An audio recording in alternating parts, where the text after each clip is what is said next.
మీ ఇద్దరికి రాజకీయ స్వార్థమే తప్ప ఎన్నికల్లో గెలవాలన్న దురాశ తప్ప మీకు ఏమైనా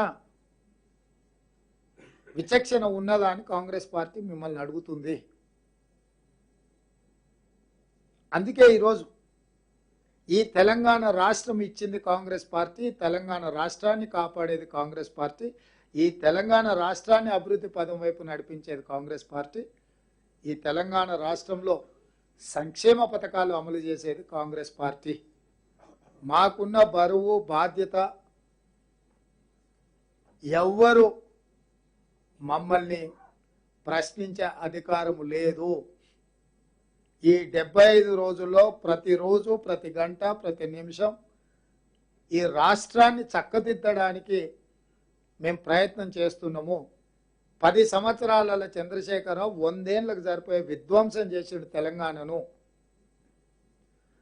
దాదాపుగా 1,30,000 కోట్ల ఆదాయం రెవెన్యూ రిసీట్స్ ఉంటే 70,000 కోట్ల రూపాయలు ఈరోజు అప్పులకే, నువ్వు చేసిన అప్పులకు మిత్తిలు కట్టాల్సిన పరిస్థితి ఉంది. మిత్తి కట్టడానికి మళ్ళీ అప్పు తేవాల్సిన పరిస్థితి రాష్ట్రంలో దాపురించింది.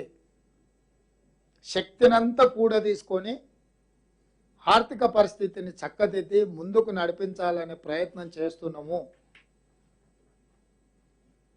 అందుకే మీడియా మిత్రులను కూడా సహకరించాల్సిందిగా కోరుకుంటున్నాము. ఏదైనా మీకు అనుమానాలు ఉంటే నివృత్తి చేయడానికి మేము అందుబాటులో ఉన్నాము. మా మంత్రులు కానీ మేము కానీ కంటిన్యూస్గా మీకందరికీ అందుబాటులోనే ఉంటున్నాము. అపోహలు సృష్టించే ప్రయత్నాలు చేసే వాళ్ళను నిలువరించండి. అదేవిధంగా పబ్లిక్ సర్వీస్ కమిషన్ని కూడా కొత్త కమిషన్ను నియమించడం కానీ, గ్రూప్ 1 ఉద్యోగ నియామకాల నోటిఫికేషన్లు ఇవ్వడం కానీ, గ్రూప్ 4 ఫలితాల ప్రకటన విషయంలో కానీ ఎక్కడికక్కడ నిరుద్యోగులకు ఒక విశ్వాసాన్ని కల్పించే ప్రయత్నం చేస్తున్న ఈ ప్రభుత్వం మీకోసం ఉంది.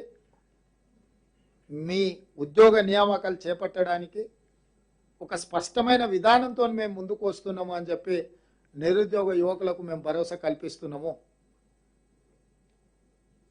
కాబట్టి ఈరోజు నిరుద్యోగుల సమస్య కానీ, నీళ్ళ సమస్య కానీ, నిధుల సమస్య కానీ, 10 సంవత్సరాలలో 100 ఏళ్ళకి సరిపోయే కేసీఆర్ చేసిన విధ్వంసాన్ని కానీ, అదేవిధంగా